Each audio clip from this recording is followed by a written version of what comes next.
Om Jnana Jnana Jana Shalakaya Chakshur Yena Tasmai Shri Gurve Namaha Shri Chaitanya Manovistam Sapitam Yena Bhutale Swayam Rupa Kadamahyam Dadati Swapadantikam Vandeham Shri Guru Shri Yutapadakamalam Shri Guru Vaishnava Shri Rupam Sagrajatam Sahagana Raghunathan Vitam Tam Sajivam Sadvaitam Savadhutam Parijana Sahitam Krishna Chaitanya Devam Shri Radha Krishna Padana Sahagana Lalita Shri Vishakhan Vitansha He Krishna Karuna Sindhu Dinabandho Jagatpate Gopesha Gopika Kanta Radha Kanta Namastate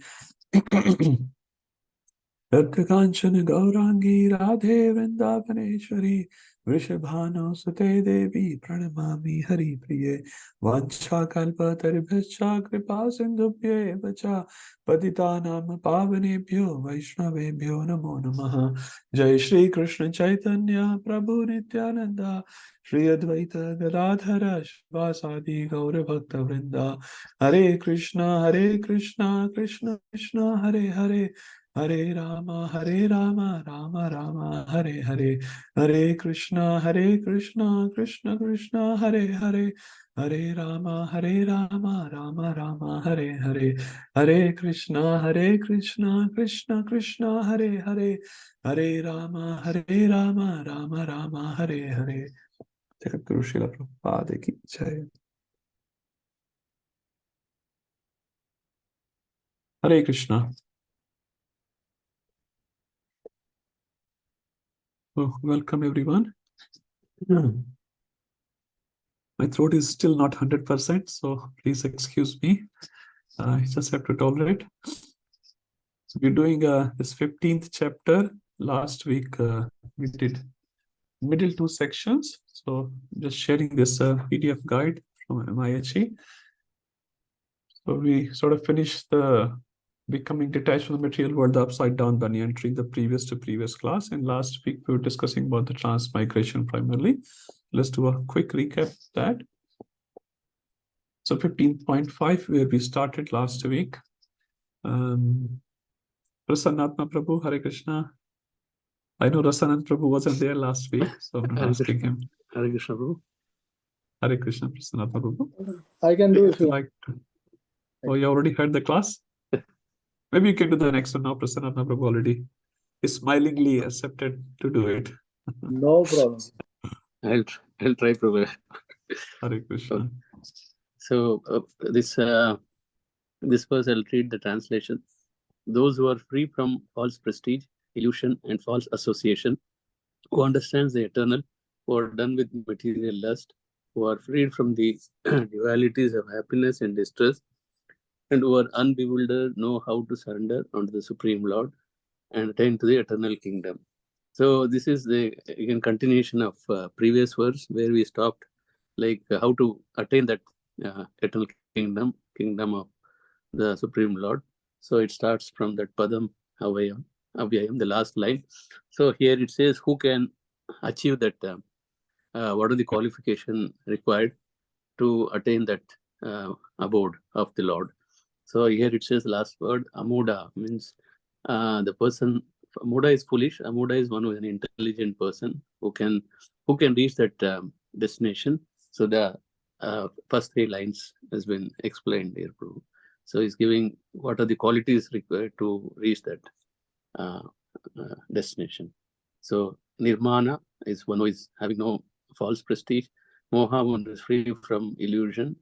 Jita Sangha Dosha is another quality, like who is not associating with those six urges you spoke about, like controlling the mind, like overeating, associating with non-devotees, all those six things.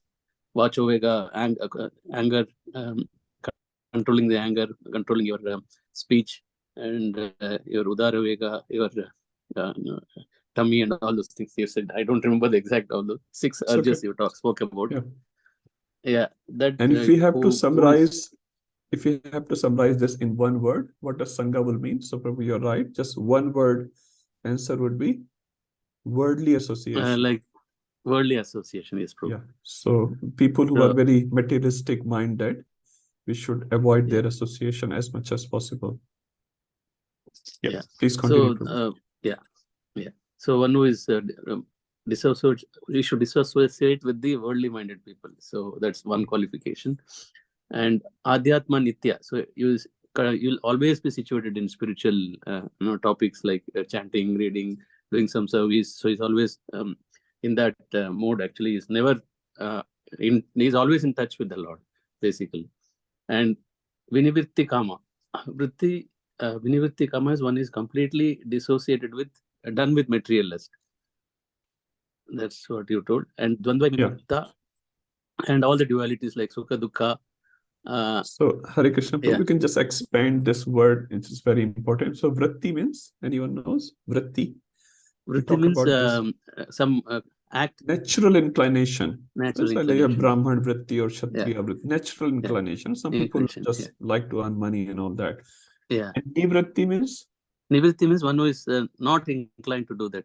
Not inclined. And vinivritti means? Vinivritti completely not inclined. Yeah. Completely not inclined. Yes, now, this word is used for kama, lust, which Prabhupada also said many times is one of the hardest thing to overcome. Because material world is running from lust, kam. So vinivritti kama, he's completely done with it. He has nothing to do with it. Okay. Yes, please continue, Prabhu. Yeah. Then third line, he talks about it's about who is free from all the dualities like Dvandva Vimukta. Mukta is liberated. Vimukta is completely freed from dualities. And what are the dualities? Sukha Dukkha, Man Apaman, and then Sita Ushna. Yeah. Those things.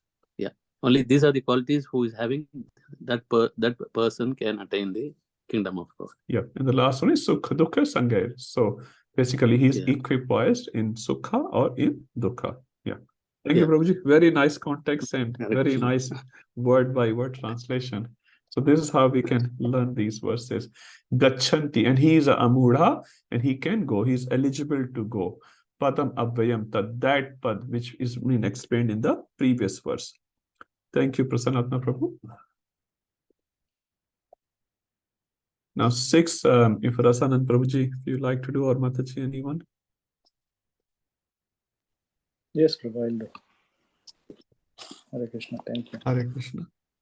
This was 15.6 translation.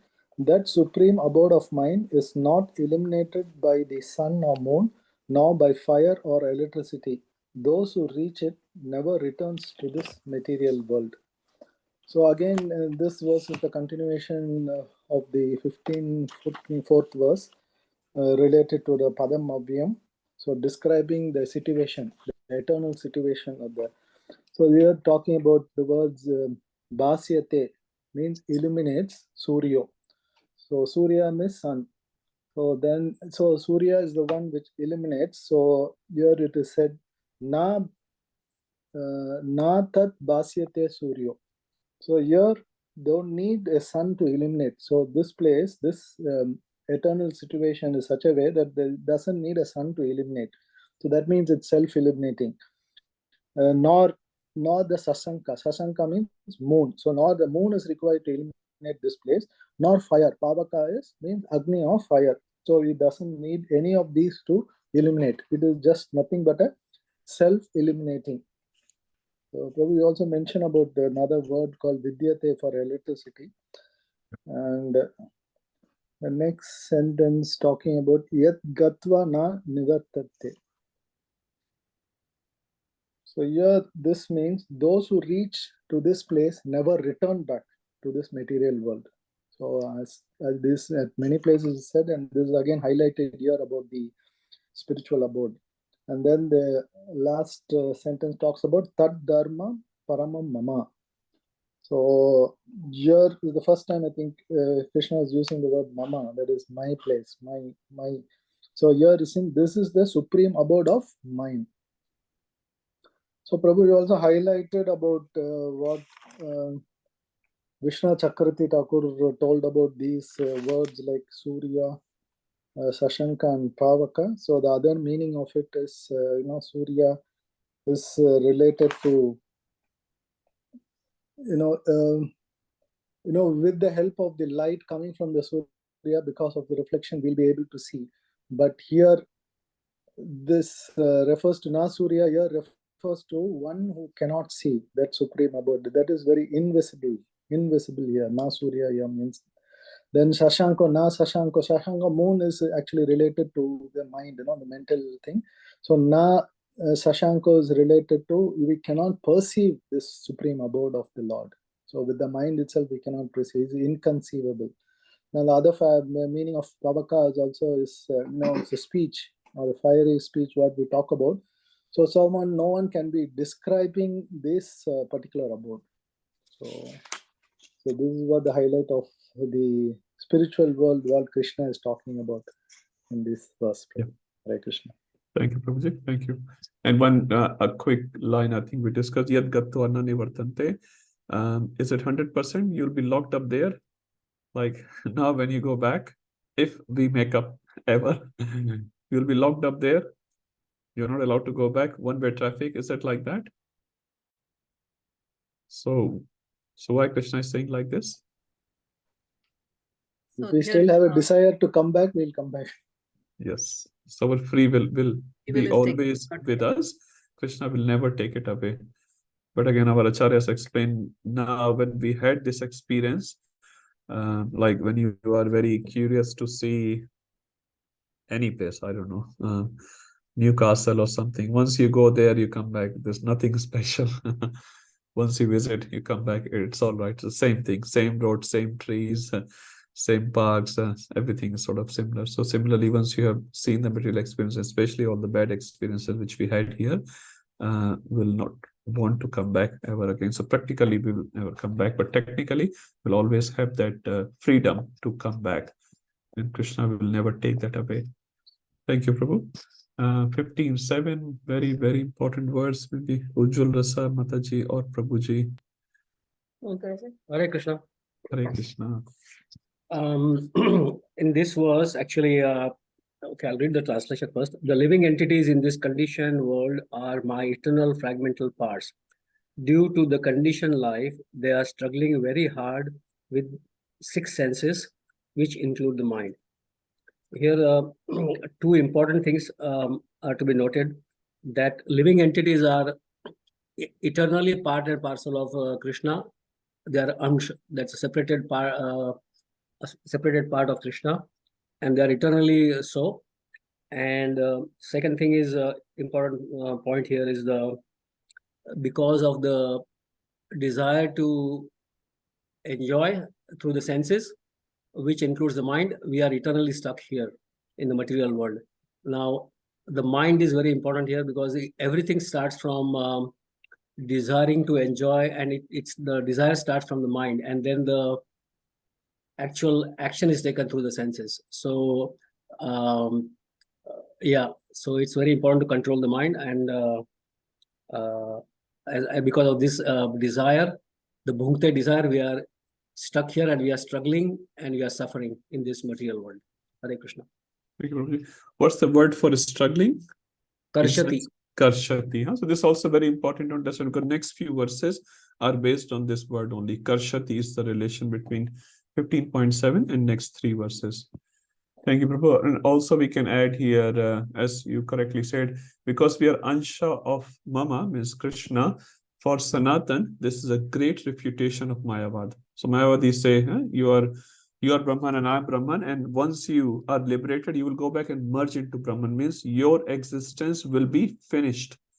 But your existence will never be finished, as per this verse. Another verse in Bhagavad Gita, which proves a similar point, that your individual existence will never get finished. Anyone remembers?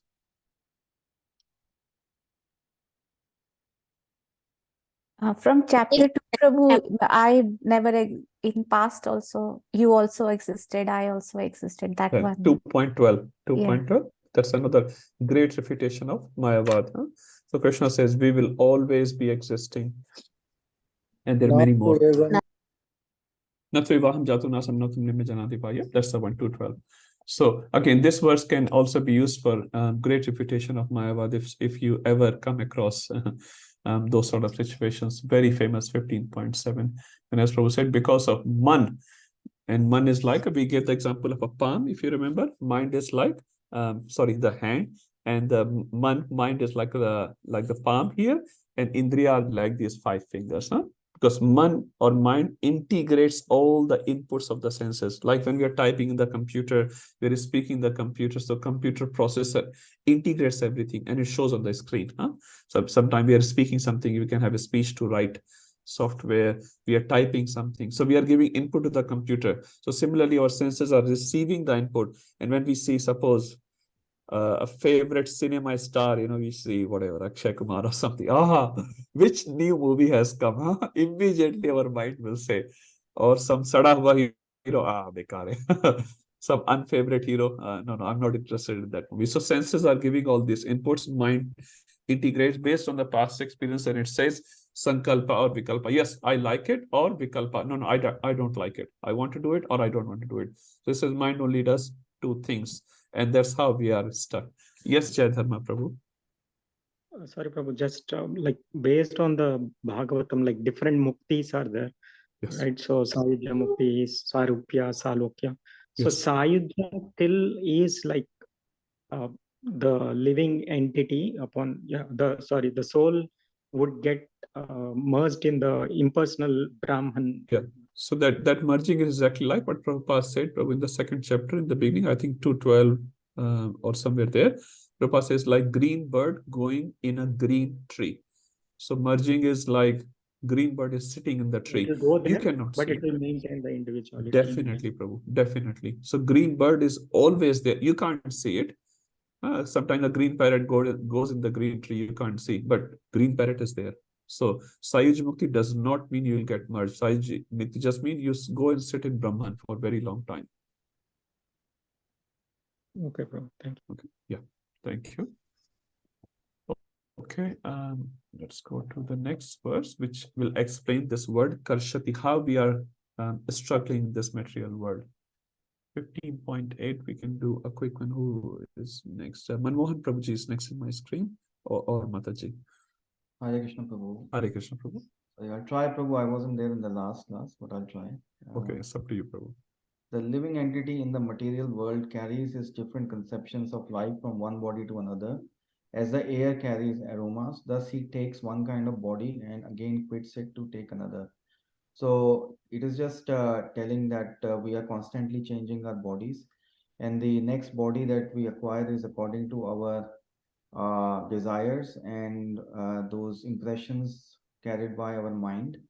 So according to, again, I mean, the law of karma also acts in that. To get the different body, we need to have certain kind of karma in our bank balance. And it refutes the philosophy where we kind of say that once the body finishes, we are completely finished. So that, again, the philosophy which is propagated is completely refuted here, that we are just constantly changing our bodies, and the next body we acquire is according to the conceptions of life which are carried by the mind. The other thing was Karshati. Again, this process of transmigration is we are actually struggling for existence while in this body. So that's again, that importance of that word is also there in this shloka. I think that's pretty much what I understand, Prabhu. Thank you, Prabhuji. Just one thing which you can see. What's the main word in this whole verse? Or can anyone detect? Or I think we discussed last week. So avapnoti shariram avapnoti. So you receive a body. Then utkramati sharaha. And utkramati. Utkramati means you leave. Then it says grahitvetani, which again you receive. And then samayati, again you leave. So what's the repetition here? Receive and leave. Receive and leave. Huh? So basically living entity is doing, this is the karshati. Getting body and leaving body. Getting body, leaving body. Huh? This is called karshan. Okay. So this is how we can relate to the previous verse. It's repeated twice in a verse. That's very significant. Very, very significant. It's not saying Ishvara means a living entity receives a body and leaves the body. No. In one verse, it's been repeated twice. with different words. So that's what the problem is. The problem is we are constantly receiving a body, we're constantly leaving the body. And the two words are used for receiving and leaving. Thank you, Prabhuji. And this analogy of Vayu. So Vayu is never contaminated, but Vayu does sometimes feels very fragrance if it's passing through a flower garden, and sometimes feels very undesirable, very wrong order which we get. But Vayu is Shuddha. So our consciousness is Shuddha, is just carrying that desire, like aromas which are good or not so good. Okay, 15.9, I'll delete that. Prabhu, sorry, one question here, Prabhu. Sure, Prabhu. Sorry, I couldn't raise my hand there. So Vayu here refers to consciousness or the soul, Prabhu? Both. Okay, so it's very good question. So Vayu actually refers to, see, we are called pure consciousness. So soul is pure consciousness. So when we're talking about soul's consciousness, it's sort of a similar word. Like soul itself is conscious. That's why we call in the spiritual world everything is conscious. So soul, when it comes down just for our practical purpose, they say soul's consciousness. Actually, soul is conscious.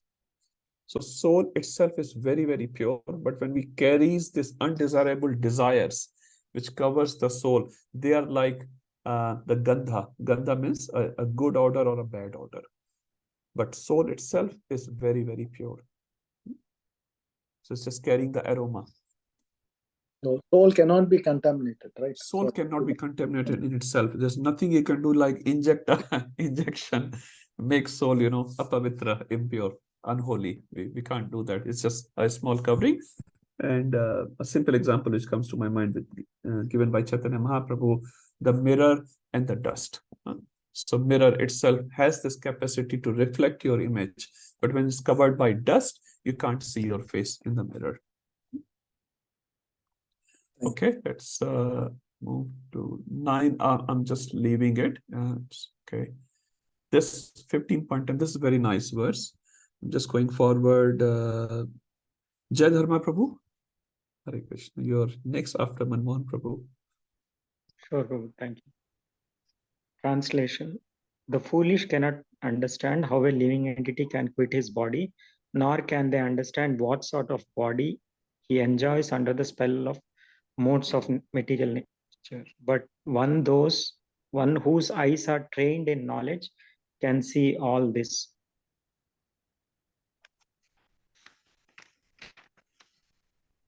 So I think the important reference is in this again, the Gnana Chakshu. So based on the people who are realized, who studied Shastra and can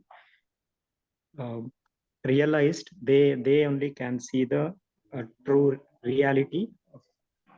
But the people who are kind of not knowledgeable enough, they are not in a position to see when they won't be able to see exactly, unless until one's eyes are trained, they can only see the absolute reality.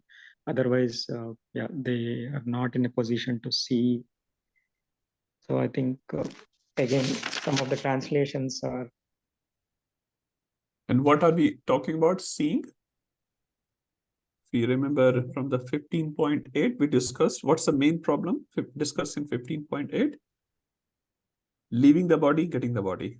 Leaving the body, getting the body. And here you see the first line, Utkramantam istam vapi.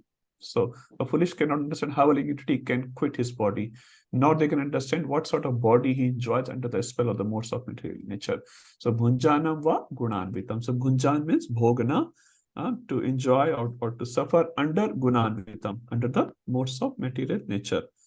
Vimudha na anupashyanti. So vimudhas are not able to see. One example given in one Upanishad.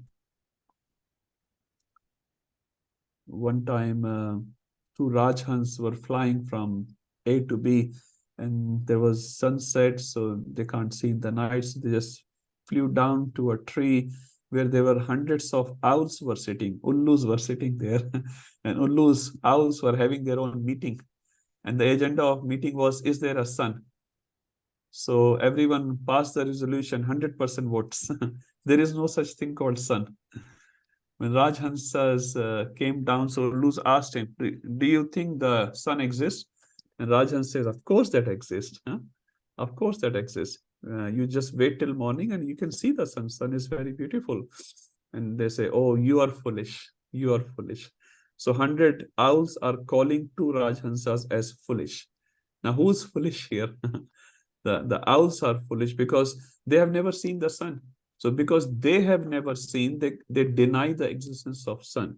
So similarly, 99% of the material world, they have not experienced God in any way. So they deny the existence of God.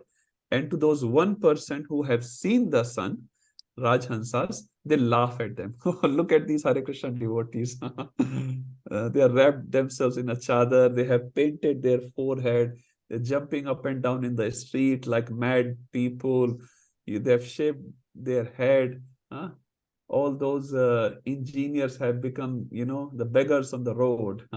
That's how the devotees get laughed at, isn't it? Everyone would have similar experience in one way or other. But actually, who is the Rajhansa? Who can experience God? And they are called Pashyanti Jnana Chakshusha. Because through these literatures like Bhagavad Gita, Srimad Bhagavatam, by the mercy of Srila Prabhupada, we are able to understand little bit, at least, little bit. Yes, God exists. Not only exists, he is definitely there and helping every single living entity. And that's what we're going to read in our series of verses today from 12 to 15, that how God helps every single living entity at every single level. And that's called Jnana Chakshusha. So they are able to see, but others are not able to see. And Krishna is calling them not Mudha, not Gadha, Vimudha. V also means Vishesha, Vishesh Prakar ka Gadha, a very special type of donkey. That means a very, very foolish person. Foolishness Esquire. They are saying, where is God? Where is God? Where is God? I am God. You are God. So Vimuda Nanu Pashyanti. And what's the basic thing? Utkramantam istam vapi. We are quitting this body again and again. So we should see it as not body is given for enjoyment, but body is given for a very specific purpose. And if we are not using our body for that purpose, we are wasting this rented body, this rented vehicle. So we should not waste. Okay, let's go to the last one. This is also a very beautiful verse, 15:11. I see Satyabhama Mataji. Hare Krishna. Hare Krishna, Prabhu. Hare Krishna. The endeavoring transcendentalists who are situated in self-realization can see all this clearly, but those whose minds are not developed and who are not situated in self-realization cannot see what is taking place, though they may try. So, Prabhu, some important words that you discussed was Yatanta means the one who is trying or endeavoring, and Yogina is the yogis who is trying, or the transcendentalist. Important word Pashyanti is only those transcendentalists can see, and why they can see is because Atmani, because they are situated in Atmani, Avasthitam Atmani. So, and so they're, when they are trying, so we mentioned, so those whose minds are not developed, even though they may try, but they will not get the result. And people who has, but the one who is in Krishna consciousness and who is trying will definitely get the abode of Krishna. And we also mentioned the person who is not in Krishna consciousness cannot get the abode because their chitta is misdirected. That's the reason they can't. And we also try, the avitatmano means keep trying. That's the main word as well. Okay, thank you, Mataji. And what we are trying to see, Pashyanti again. Sorry, I'm repeating it because Bhagavad Gita is repeating it. What we are trying to see here? So we are trying, the one who is trying to Basically, what we are trying to see, leaving the body, leaving the body, leaving the body. How a living entity constantly getting a body in there. So 15.8, you can remember, that sort of flows through in everything. And obviously, leaving the body is one part, and then the whole thing comes with it. Why do you leave the body? So you get a body, Janma Mrityu Jara Vyadhi, and all those things come. So Pashyanti Atmani Avasita is spiritually situated. So this person, yogi means who is trying for yoga, trying to get connection. Yatanto, he's trying. Yatanto word is very, very important. He's endeavoring, he's trying. This yogi who is trying, if he is situated on Atmani, situated on a spiritual platform, and then he is trying. Now, if he's situated on a material platform, it's called Akratatmano. So Atmani Avasitam, and the opposite is Akratatmano. Atmano akrat. Akrat mane nahi kiya hai, hasn't done it. Krat mane karna. Akrat nahi karna. So krat means to do, akrat means to not do. What he has not done, Atmano, he hasn't done Atmano. Atmano refers to here, not situated himself on a spiritual platform. So he is also trying. Can anyone give an example of this line? Yatanto api akratatmano. One who is not situated on a spiritual platform but trying. Prabhu Srila Prabhupada used to give the example of a blind man trying to see a painting. So of his own endeavor, he cannot see the painting unless some kind of surgery is done on his eyes.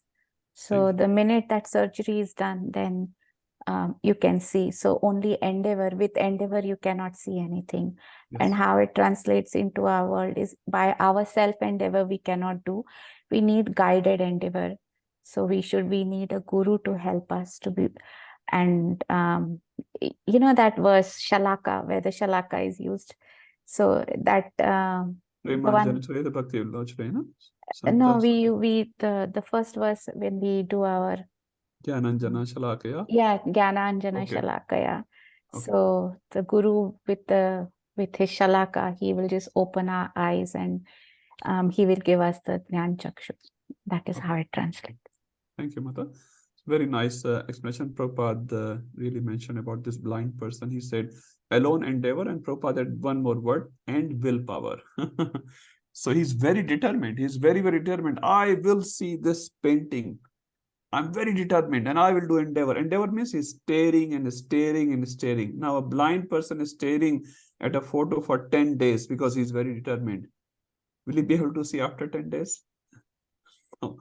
So your willpower and endeavor alone, as Mataji said, will not work, no matter how. And the example is, which I was referring to, the whole world, the whole crazy world is trying so hard to make facilities for, as Prabhupada says, eating, sleeping, mating, and defending, isn't it? They're trying very, very hard. Better eating means I'll go in this restaurant and I'll eat this and eat that, and I want to try all the jivas, how do they taste. Sleeping, I want a better bed, better house. Defending, and going to opposite sex. So these are the only 4 categories. They are extremely working hard. They're very hard working, the willpower, but they will not be able to see. What they will not be able to see? How the living entity's karshati is struggling hard in this body. And even if you get those things, what happens? They leave you very soon.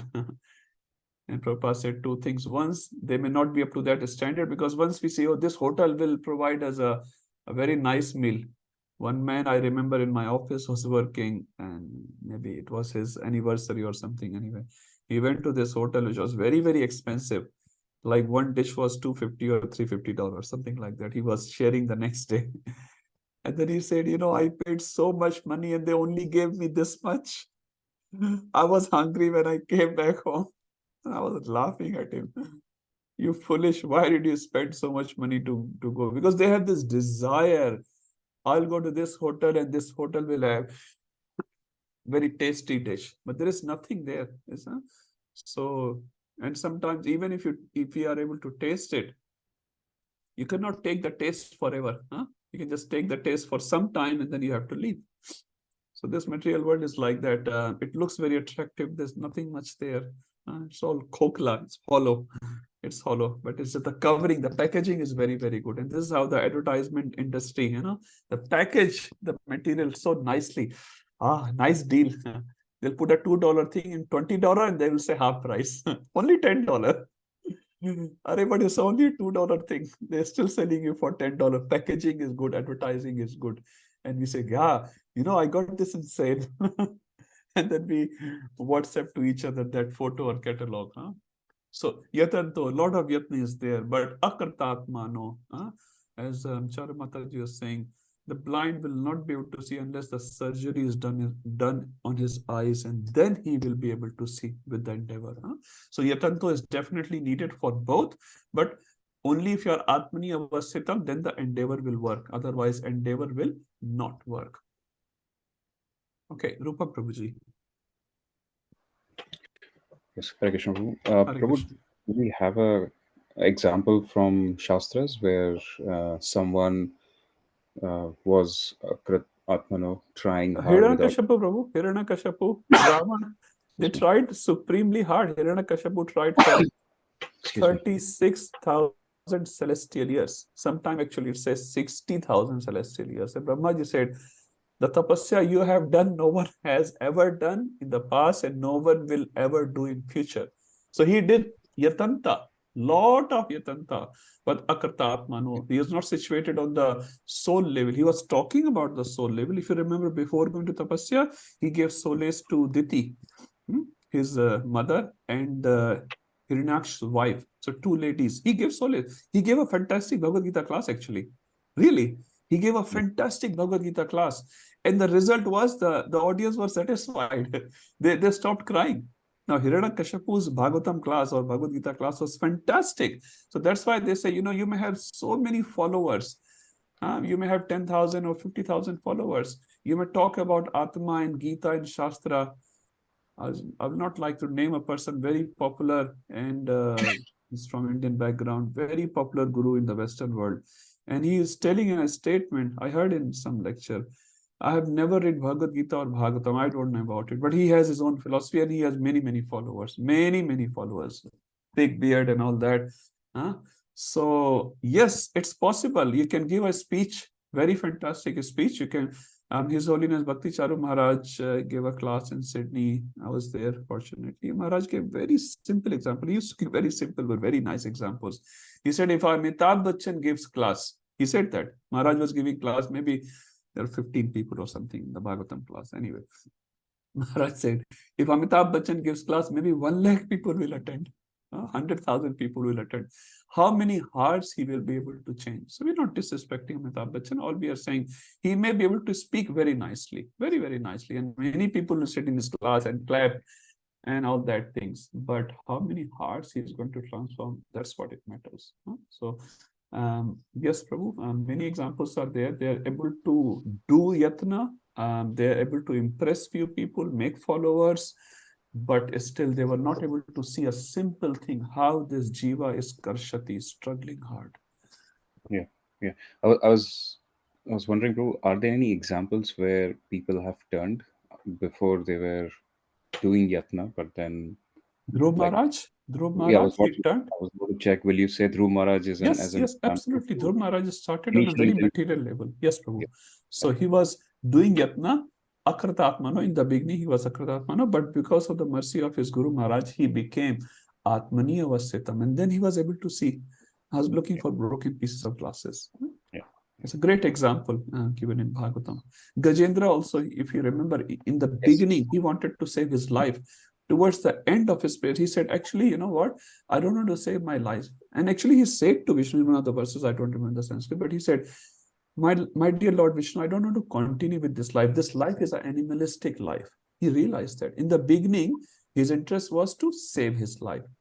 Take out his arto. He was an artu. Yeah. Which we all are, right? We all approach Krishna. How many times we approach as Jnani? I'm not sure. Mostly we approach as Artu or Artharti. Krishna likes Jnani. Krishna likes Jnani.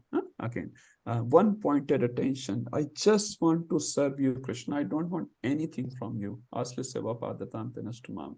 Adarshanan marmhatam karotva yatha tatha vavidhatu lampato mat prana nathasu saev na aparaha. Koi aur nahi hai. There is no one else except you. That's a very high level. Yeah. Okay. Thank you, Prabhu. Let's move forward. So I'll just go to this Maichi guide again. So now we have finished this becoming detached from the material world, first section 1 to 5, then transmigration, which we discussed in this particular section 6 to 11. Now a very important section is coming, which is very beautiful. I really like this. Krishna as maintainer. So there are 4 verses given here, 12, 13, 14, and 15, where Krishna very nicely is explaining this jiva who is karshati, who is struggling very, very hard in the material world, how I, Krishna is speaking, how I am trying to help this jiva to come out of that karshan. The theme is exactly same. Theme has not changed. So Krishna first explained how does it work, what you are able to see, what you are not able to see, why you are able to see, why you are not able to see, what this karshan is, whole thing. He explains the problem like a good teacher. Now he gives what's the actual picture is. You are karshati, but look at me. I'm so close to you. I'm trying to help you at every single level. So verse 12 will explain how Krishna is helping on cosmological level, how sustaining the whole cosmos, the whole universe.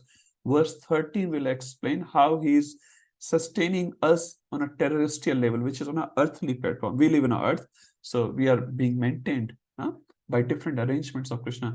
Then he explains how he's helping on a bodily level, psychological level. He is helping us, physiological level. And then the 4th, he explains how he is helping on a spiritual level. So there are 4 levels discussed: cosmological, terrestrial, physiological, and spiritual. And one verse will explain that. So let's start from 15.12. Okay, who is next? Charu Mataji. I think you are. The screen keeps changing. If you can. Krishna. Yeah. Hare Krishna. Yadaditya tejo jagat Yada- bhasayate khilam. Yada aditya gatam tejo jagat bhasyate khilam. Yachandramasi yachagno tattejo vidhi mamakam. Yachandramasi chachagno tattejo vidhi mamakam. Translation: the splendor of the sun, which dissipates the darkness of this whole world, comes from me, and the splendor of the moon and the splendor of fire are also from me. Hare Krishna. Thank you, Mataji. You are fully ready for Gita Jayanti, Mataji. You press the button and the recording is on. So beautiful. ये तो वो उसका जो Purushottam Bhas. महीनावर Purushottam. And And I think I've you just read it on. continued after that. I haven't stopped. So I Oh, that's very good. Very good. Yeah, it's beautiful chapter. It's very short. Doesn't take much time. Okay, thank you. 4 minutes. Okay. Literally. 4 minutes, yeah, something like that. One verse takes around 6 seconds. So repetition of verses, it's very easy actually, but we just don't even spend those 6 seconds. And in the exam day, we struggle. Oh, Krishna, too much pressure. 6 seconds. So some And there people- is a very beautiful group, Braja Beats. They are related to ISKCON only, Braja Beats. Okay. Their recitation is absolutely amazing. All 12 chapters. Very All good. 18 chapters, sorry. Okay. Okay. I was going to ask the next question, which those 12 chapters are. All Okay. 18 chapters, Yeah. very beautiful. There are some really nice devotees out there. Okay, Yad Aditya Gatam Tejo. So this verse represents the cosmos level, cosmological level, how Krishna is sustaining the whole universe. So in this universe, we have read in 15.6. What are the 3 main elements we read in 15.6? Everyone knows that. Na tadabhasyate suryo, na shashanko, na pavaka. The 3 elements discussed. You see the same 3 elements are discussed here. Aditya refers to sun. Now, Aditya word comes from Aditi. So, Aditi is the wife of Kashyap Muni. 2 primary wives have been described. So, Aditi and Diti. So, all the sons of Aditi is called actually Aditya because of the mother's name. But the primary one, the first one is sun god. Now, Indra is the 11th one and 12th is the Vaman Dev. So, Aditya in one sense actually refers to all the sons of Aditi. But here Aditya refers to the sun god. Yad Aditya Gatam Tejo. So the Teja in Aditya or sun, Jagat Bhasyate. Bhasyate refers to illumination. Akhilam Jagat. So Akhilam Jagat, the whole Jagat is being illuminated by Aditya Teja. by the teja, by the effulgence of Aditya. Yet Chandramasi refers to Chandrama or Shashanka or moon. Yet Chagna, Agni or Chandrama also have a teja, Tat Tejo. So teja of Chandrama, teja of moon, and teja of Agni. Vidhi means to know, Mamakam, I give that teja. So because these three elements are extremely important for the sustenance of life, it says if the Surya was not there, if the sun wasn't there, we will not be sitting here. And not only that, it says that the distance between Prithvi, the earth, and the sun is so perfect. If Prithvi was a little closer towards the sun, it will be too cold and will not be able to survive. If Prithvi was a little bit too far, we will not be able to survive because it will be too cold. So if it will be too close, it will be too hot. I think I said other way, but you understand. So not only sun is important, but the distance of the sun is pretty so nicely calculated and been put there that without it, we are not able to survive. Now, sun works in the day and moon works in the night. Now, moon, it says, gives the life to all the vegetations. Moon gives life to all the oshadis, all the plants, all the rasa in the vegetables come actually from the moon. If moonlight was not there, and it's been scientifically proved as well, the vegetables doesn't grow so nicely. So the rasa or the essence of the vegetations are given by moon. And Agni, no need to say, without Agni we can't survive. So all these essential things for survival on a cosmos level is given by Vidhi Mamakam. They come from me. So if Krishna wasn't putting these things there, will not be able to see. Now, modern science can disapprove these things. It can say, okay, sun is giving teja, where does God come from? Is that a valid question? So what will be the response? Manmohan Prabhuji. Sir, what was the question again? Okay, science may say sun is emitting all this energy from a specific process, which science may know about. Where does God come into the picture?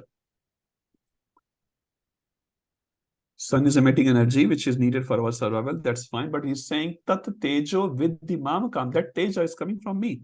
And the question can be, where does God come into the picture? Sun has, this nuclear fusion, if I'm not wrong. Every second, 4 million tons of energy is getting emanated from sun.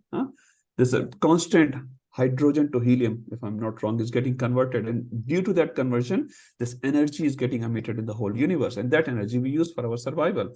Where does God come into the picture? That's the question. So without Lord's mercy, there cannot be sun, moon, or fire, without which no one can live. So basically, the existence of sun, moon, and fire, everything is dependent on Krishna. So they are also getting their energy from Krishna. Yep. Now, I'm just trying to get some brainstorming here. Yes, Vijay Gopi Mataji. Yes, Prabhu, for operating any mission, we need a person, So similarly, like these things are there. So as you said, the distance, if it is little more or less, it just disturbs the whole universe. So there should be an operator to operate all these things. So that operator is Krishna. Yes. So we are able to see some process. We are able to measure 4 million tons of energy. Helium is getting converted to hydrogen. This nuclear fusion is happening every second and all those things. This is just the process and we are observing that process. But who has made the process, isn't it? When we see the arrangement in the nature, there is an arranger. When we see the design, there is a designer. Who has put the sun there? And inside sun, this nuclear fusion is happening, hydrogen to helium, right? Who's doing it? Can you do it? Hydrogen to helium right here in your room, sitting in your, class, just flip a pen or something and then nuclear fusion will happen. Can you do that? Even a scientist cannot do that. It produces so much energy. Now, how can you say this is happening just by chance?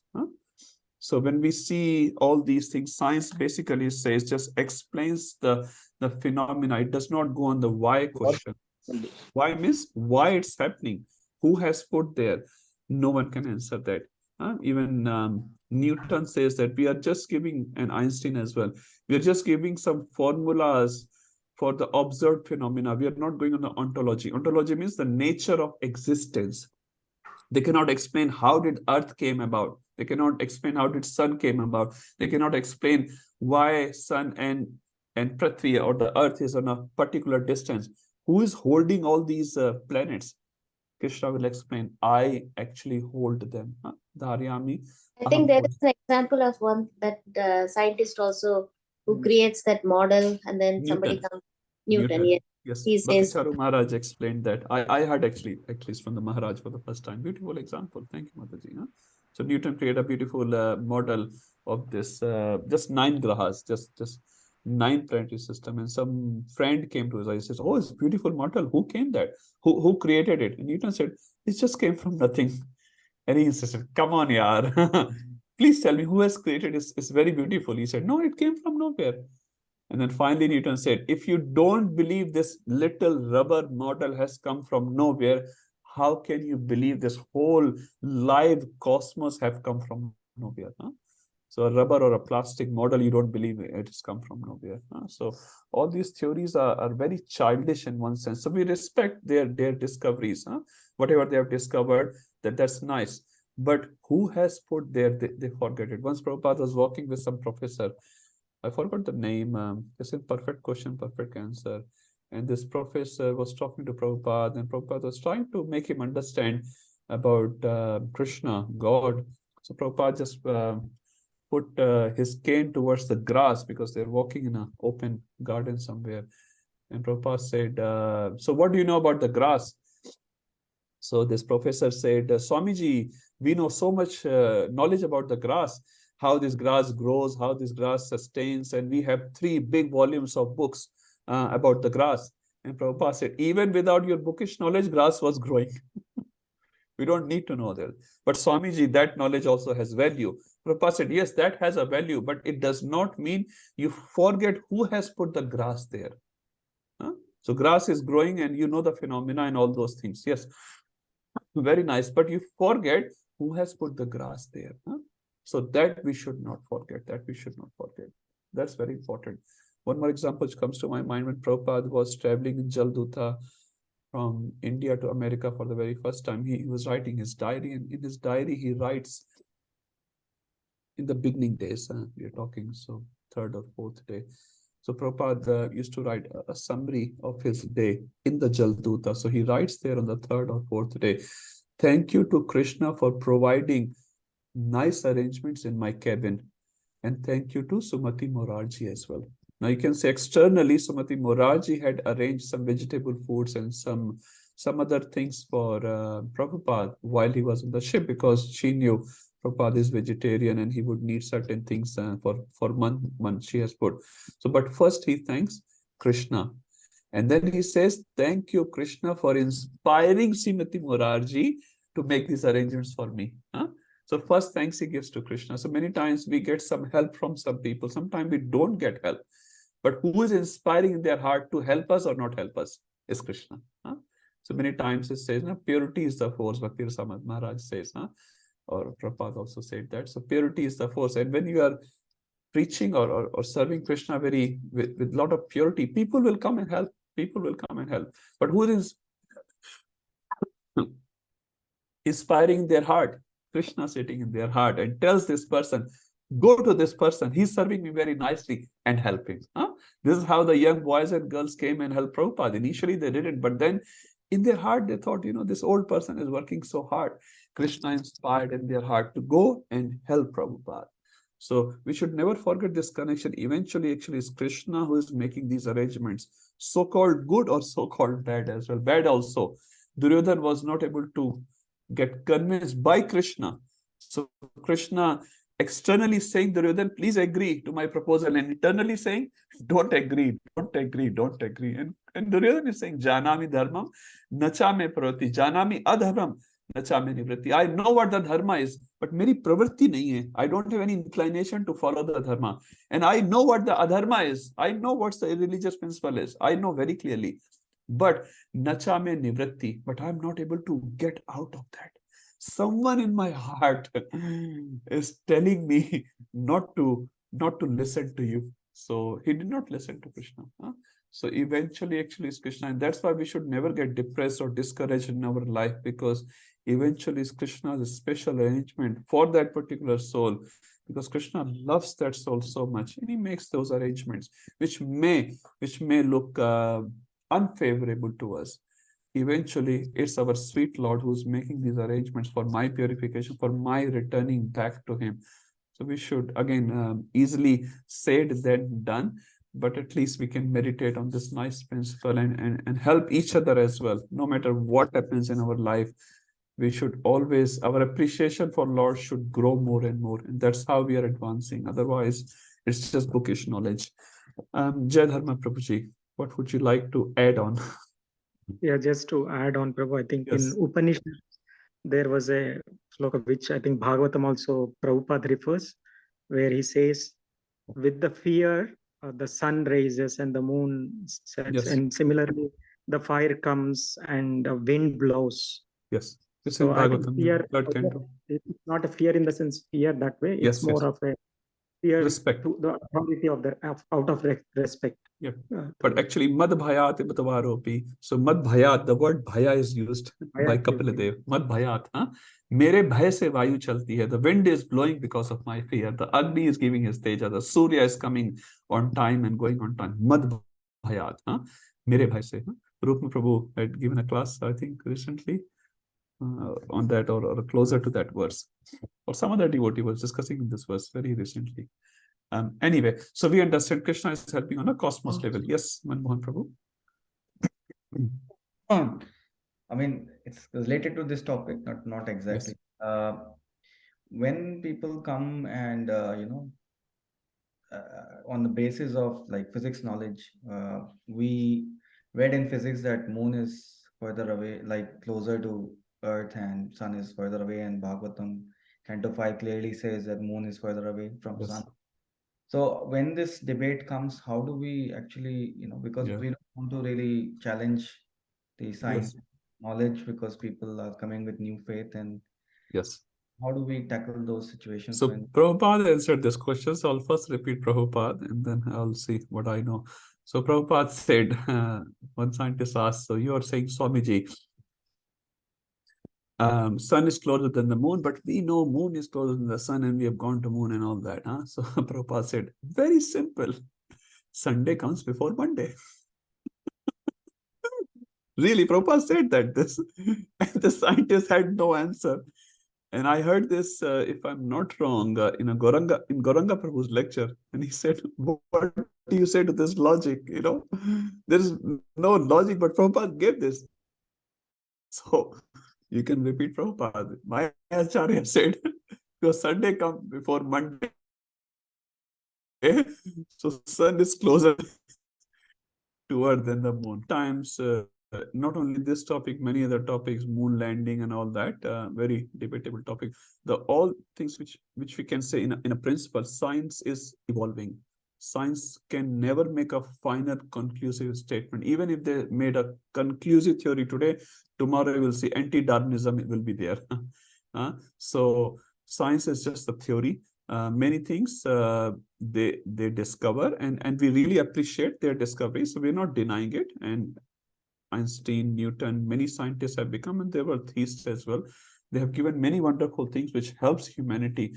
But at the same time, science can never give a conclusion, never give a conclusion. So today, in 1912, 1915, they will discover something. In 1950, you'll see another discovery happen. If you remember, Galileo in 16th century said, Earth is flat.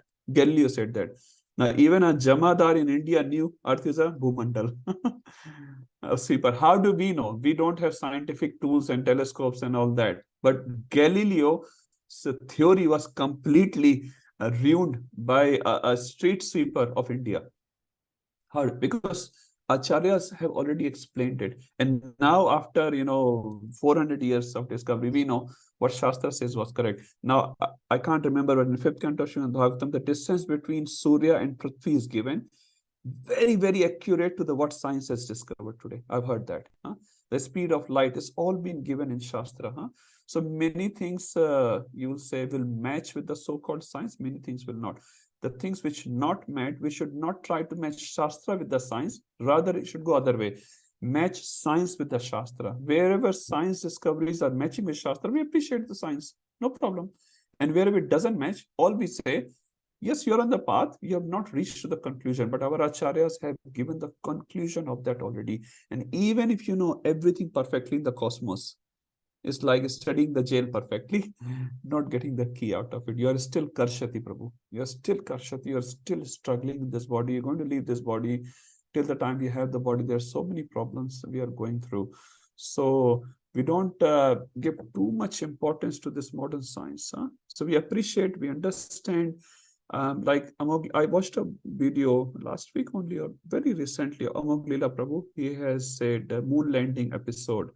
A short video you can search and watch.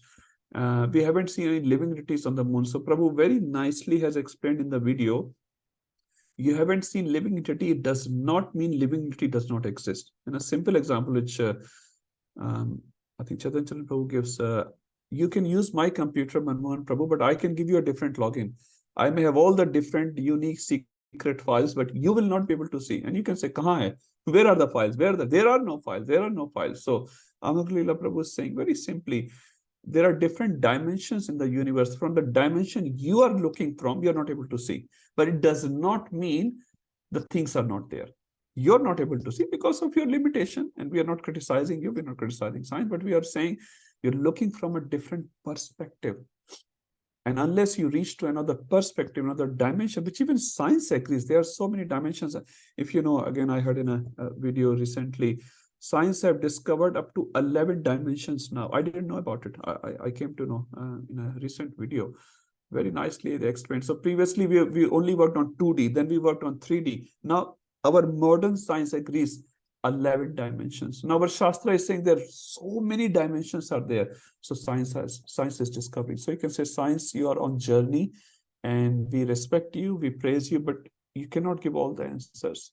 So we go to Shastra, we get those answers, and the answers which Shastra does not give, we say it's the information, and that information is not needed. Now, how many bricks are there in your back wall, Prabhu? Is it really needed? Is back wall protecting your house or no? That's important. If the protection is given by your back wall, now how many bricks are there, or how many bricks Golok Hirani has put there? Jitesh Hirani, Prabhu. You don't care, Prabhu. You can count all the bricks, but so what? How many hairs are there in your head? You can count it. Even after knowing that, by the time you know, there will be fluctuation, isn't it? Some will grow, some will fall off. So this is science, is just that journey, Prabhu. So don't give too much importance. Many things which we will not be able to respond, that's fine. We don't have to respond to everything. Prabhupada said, Sunday comes before Monday. That's it. He did not go in any scientific facts or theories and this and that. Sunday comes before Monday. That's it. Gauranga Prabhu also said that much. I'm telling, I'm literally repeating what I've heard. And I just loved it. You don't have to like hair split every single thing and have to defeat. Tabhi main chain ki neend se sounga. No, chain ki neend should come. Today I have done my Krishna conscious activities or no. How much Krishna conscious activities are. If not, my day is waste. Okay. Just a general principle, Prabhu. Thank you, Prabhu. Thank you. Okay, let's go to Jamvati Mataji. Another scientific question. No. You can ask. You were talking about grass, so I don't know who said this, but example that cows eat grass but gives milk. So Yes. yeah, I don't know I who heard said that. it. But I yeah. heard from Maharaj actually. Thank you, Mata. Yeah, Very nice yeah. example. He said, can you make a machine? I think Bhakti Machine. Chaitanya Swami, who you put grass on one side and milk comes from the other side. Yeah. He said, Yeah. God has created this machine and it's been there for millions of years. Can you make this machine? And the answer is no. And actually, Radhavan Maharaj also gives another example, similar example. He said, I'll say in Hindi first. एक टूटे हुए मच्छर की टांग नहीं बना सकते. If a leg of a mosquito is broken, Rasanand Prabhu, all the scientists of the world with all their efforts cannot rebuild the similar leg which he has broken. एक मच्छर की टांग, the leg of a mosquito. The tongue is very nice word. Leg is not so good. Machhar ki tang. Maharaj said in Hindi. So he said, all the scientists of the world together, they cannot build. They can make a plastic tongue, he said, a plastic or a wooden leg. They cannot replace Krishna's legs of a mosquito. What can you make? What can you make? Huh? You sort of give very strong. So thank you, Mata. That I think Bhakti Chaitanya Maharaj, he said in Ishopnishad, I heard, maybe another person has also given, he said. Probably even another example I heard, like water we cannot make. H2O, Thank you. we know the formula. We know yeah, that's right. Yeah, I heard that. Huh? H2, your two components of two, hydrogen and one component. Can you create water? Not even a drop of water. You can analyze it. You cannot create it. So science actually, yeah, it's very small in terms of what we have. Okay, Rupam Prabhuji. Yes, Prabhu. I wanted to add something on the Sure. topic of cosmos. So in US, as we all know, NASA is the agency that looks after all the planetary discoveries and so on and so forth. There was a scientist, his name was Carl Sagan. He was one of the strong proponent of multi-universe theory, which prior to him, when the Big Bang theory was postulated, and I think Edwin Hubble said it just happened by itself and it's growing. But he came and said the perpetual construction and destruction of universe happens all the time, which is equal to what the image in the temple. Yeah, we have that Vishnu from Karnadakshai's Vishnu pours all universes are coming out, and then ultimately everything will go inside. Yes. So to a certain extent, NASA also agreed that universes are constantly there. First, there are multiple universes. It's not just us, and the fact that these universes are created and destroyed, which is beyond our understanding and beyond our physics. There is no tool as such which can identify that, but it happens. Yes. This fellow also said that there are lives other than our planet. There are lives in other planets. There is possibility of life in other planets. And he created a serial which is till date. The name of the serial is Cosmos. Till date, the most watched American serial in the history of American TV serials and everything. Oh, that's really nice. So at least they're getting some Vedic knowledge through this person. Yeah, so we can see, Prabhuji, as you correctly said, the science is evolving day by day. They are finding new and new theories. I just remembered one more thing I'll say, and then we can stop probably this topic. Recently, I've heard again in some lecture, they found a planet which is made up of diamond. Diamond which is the same material as diamond. Now, we know that in Shastra, Sarvaloka is there, right? So they are finding it, and they are saying there are oceans where the gas or oil exists, which you read in Shastra. Huh? So slowly they are discovering things. If you remember, we have 8.4 million species. Now science have discovered around 2.7 or something like that. Initially it was 1 million, then it became 1.2, 1.5. Now they're at 2.7. And we are like, we already know up to how long you're going to go, 8.4 million. We already know that. Now they're discovering and sort of proving, we're not proving it, we're just reading and telling, but that's okay. There's nothing much to be known. Unless you are interested in another body, if you want to get out of these 8.4 million. So we can see very clearly science doesn't have much to offer. Although we appreciate, we use science every day. Right now, we are using science to read Bhagavad Gita. But eventually, there's nothing much to look there. And that's why very strongly, we should not try to match Shastra with the science. We can match science with Shastra wherever it matches. And this sort of proves that humans are growing in that knowledge. Okay, let's move forward from the cosmos to the next level, which is terrestrial level. So, sab log dharti par aa jao. We're all doing Brahmand Brahmite, Kaun Bhagyavan Jeev. So all those Bhagyavan Jeev, lucky souls, come back to Dharti. Dharti is waiting. Okay, Sakhi Radhika Mataji. Maybe you're on Dharti, you can read Dharti ka verse. We've been roaming around the cosmos. I'm not sure whether you heard all these. Yeah, Prabhu, I've been hearing, just that I was feeding the kids. So No, they were that's taking okay. a lot of time. No problem, Mata. Okay. I'll read the verse and the Yes, translation. Mataji. Gam avishya cha bhutani. Gama Vishya Bhutani. Dharyami aham ojasa. Dharayami aham ojasa. Pushnami choshadhi. Sarva Ushnami choshadhi sarvaha. somo bhutva rasatmaka.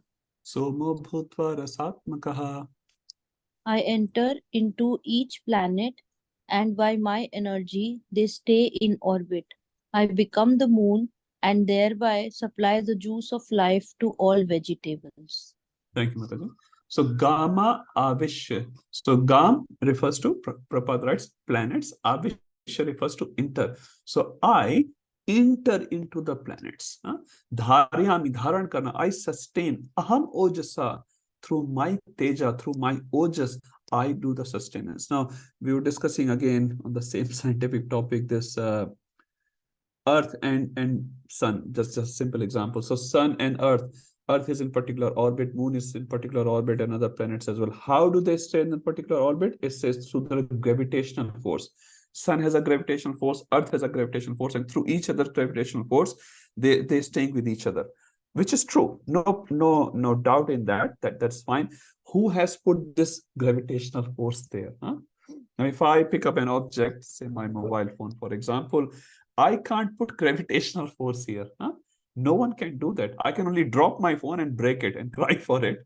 I can't put gravitational force here. So who has put this gravitational force, a particular gravitational force, through which Sun, Moon, all the planets stays in their orbit and never have an accident?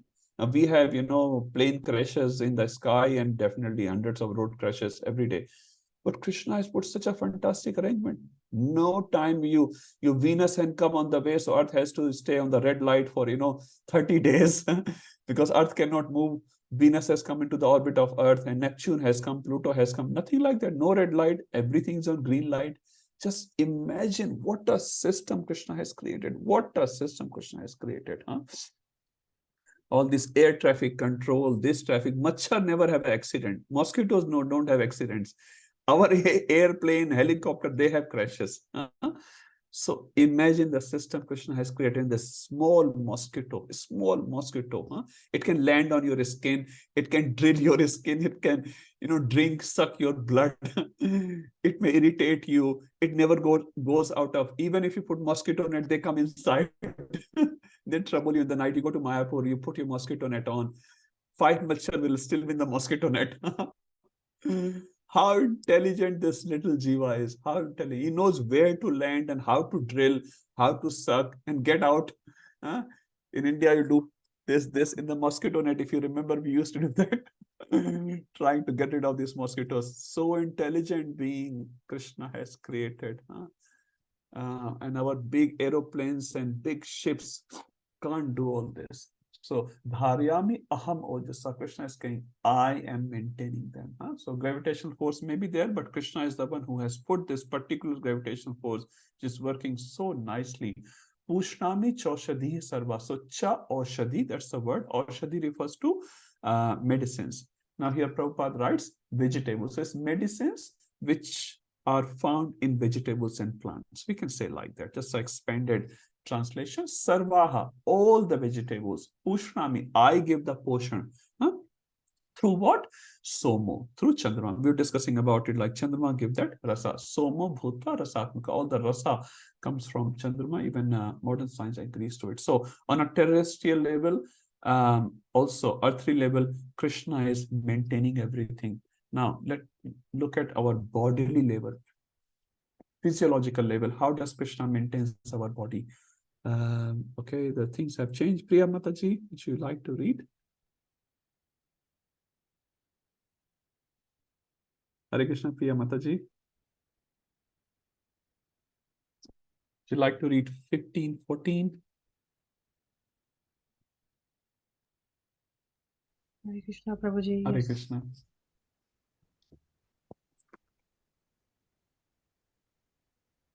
Aham Vaishvanaro Bhutva Aham Vaishvanaro Bhutva Prananinam Deham Ashrita Praninam Deham Ashritaha Pranapana Samayukta Pranapana Samayuktaha Pachami anam chaturvidham. Pachami annam chaturvidham.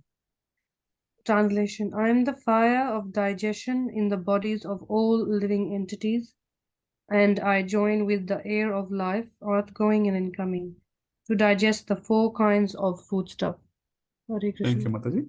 So Aham, again, Krishna is speaking, Vaishvanaro Bhutva. So who is the Vaishvanar? Prabhupada writes here, my plenary portion as digesting fire. So as we read in Srimad Bhagavatam, there are multiple demigods who are in charge of our different senses. So there's a demigod in charge of the eyes, demigod in charge of the mind, which is moon, eyes is sun god. Similarly, there's a demigod which is responsible for your digestive system. Amagla Prabhu has made a video, definitely very, very nice and fun way he is presenting. When you put the food stuff in your mouth, when it goes inside, do you press a button for pancreas, give me some bile juice,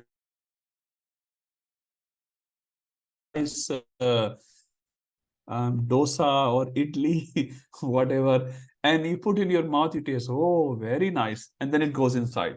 And then how it gives energy to your whole body, how it gets converted to blood, and how the waste matter goes out. You don't know anything, but everything happens. So now how it's happening?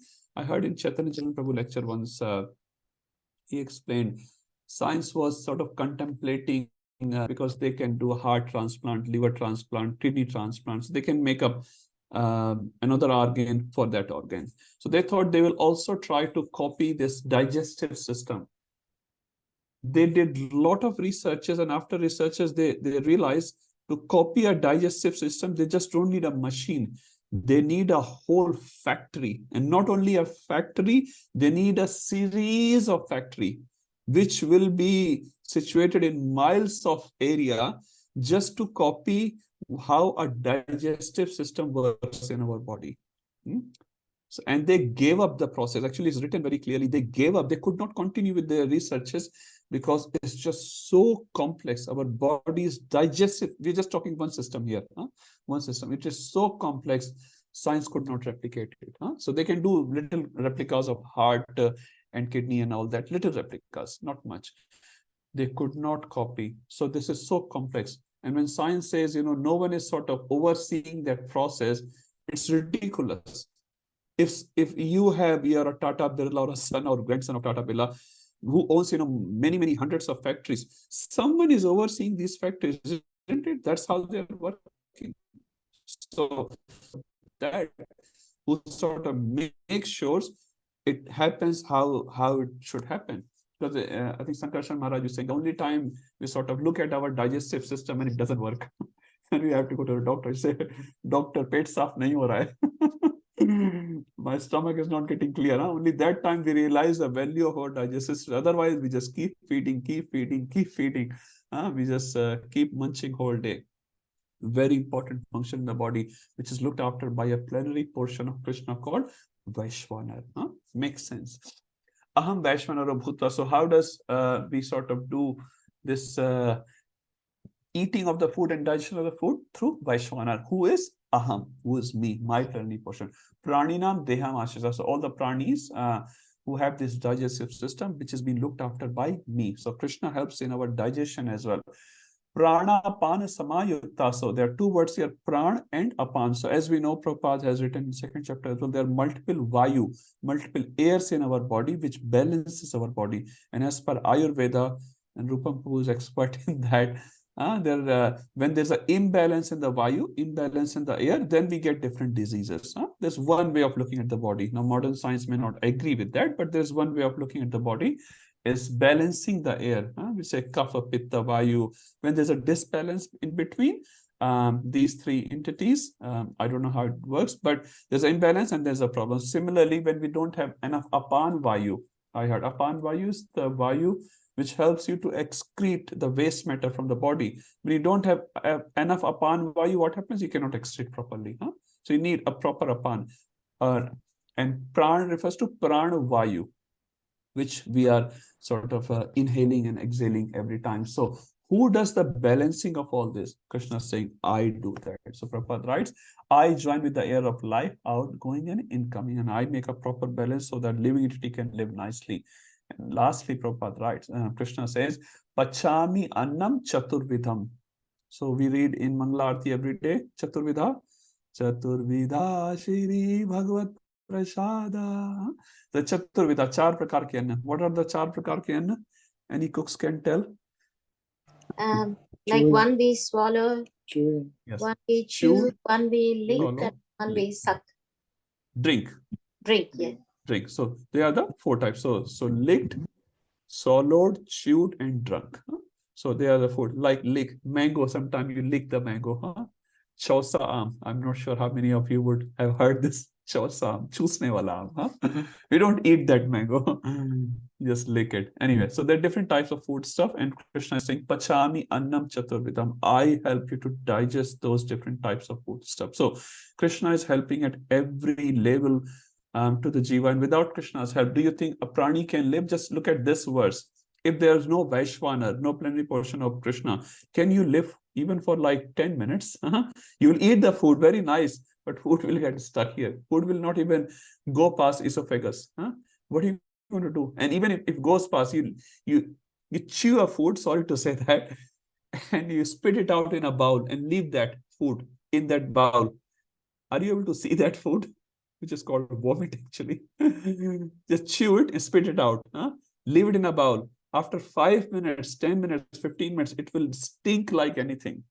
But when you chew nice idli, dosa, samar, dahi vada, jalebi, gajar ka halwa, all that, it goes in the stomach, it gets digested properly, it gives you energy, it gives you blood, all the waste goes out, everything just happens. Someone is doing it, so Krishna is saying, so Krishna helps at every level. So Krishna said, I help on cosmological level, I help on terrestrial level, and I help on physiological level or bodily level. Now the final one is I also help you on a spiritual level. So, sorry, bro. Quick Yes. question. Out of those 4 types, between swallow and drink, what is the difference, bro? And do you have an example? Not much, Prabhu. Not much. Like you swallow your amoxicillin. Yeah, that's not a food, that's medicine. Okay, it's sort of food. Anyway, that's what comes to my mind, Prabhu. I'm sure there will be examples. Anyway, you get the principle. You get the principle. Okay, Rupam Prabhu, while you're here, I'm sure this will be in your list. If not, please put it in your personal list. Very, very famous verse. Maybe Rupam Prabhu can do it. It is a verse to remember. Thank you. I'm glad. You want to do it, Prabhu? Yes, bro. Sarvasya chaham Sarvasya chaham hridi sannivishto. Sarvasya chaham hridi sannivishto. Sarvasya cha. Okay, yeah, second line. Matta smritir jnanam apohanam cha. Matta smritir jnanam apohanam cha. Vedescha sarver aham eva vedyo. Vedesha sarver ahameva vedyo. Vedanta krit veda vid eva chaham. Vedanta krit veda vid eva chaham. Translation: I am seated in everyone's heart, and from me come remembrance, knowledge, and forgetfulness. By all the Vedas, I am to be known. Indeed, I am the compiler of Vedanta, and I am the knower of Vedas. Thank you, Prabhu. So now Krishna is explaining the final thing, how he helps the jiva spiritually so that jiva can come out of this karshan. Sarvasya cha aham. Sarvasya refers to everything. Cha aham, I. Hridi means the region of heart. Prabhupada said, Sannivishto. So Nivas, in Hindi there's a word called Nivas. Sudama Nivas, Ram Nivas, Krishna Nivas. So Nivas means situated. So Hriday Sannivas, so where I'm situated? In the Hriday, in the heart region. I think Jayadvat Maharaj was asked this question, sort of a stupid question. When you do the heart transplant, what happens to the soul if the soul is in the heart? So Maharaj said it's a stupid question, but so soul lives in the region of heart. So it's not the biological heart that we are talking about, X, Y axis like that. No, its soul lives in that region of the heart. So Sarvasya cha Hriday Sannivishto. Ishvara Sarvabhuteshu Hirdeshe Arjuna Tishtati. So 1861, Krishna will say this again. Ishvara, Paramatma is sitting everyone's Hirday, or the region of the heart. So Krishna saying, Sarva se chaham Hirdi Sannivishto Mattaha, from me. Anyone remembers Matta word used in other verse of Bhagavad Gita? Very, very famous verse. You all know that verse. Thank you. 7.7. Matta Partaram Nanyat. So, Matta, from me, what comes? So, what do I do? So, you can say, okay, Krishna, you reside in the region of the heart. What do you do there? There has to be some job, just some function there. So, Matta, Krishna is saying, three things come: Smriti, Jnanam, and Apohan. Smriti refers to Smriti Shastra, which is remembrance. Jnanam is Jnan, knowledge, and Apohanam refers to forgetfulness. From me comes three things. Now, let's discuss that.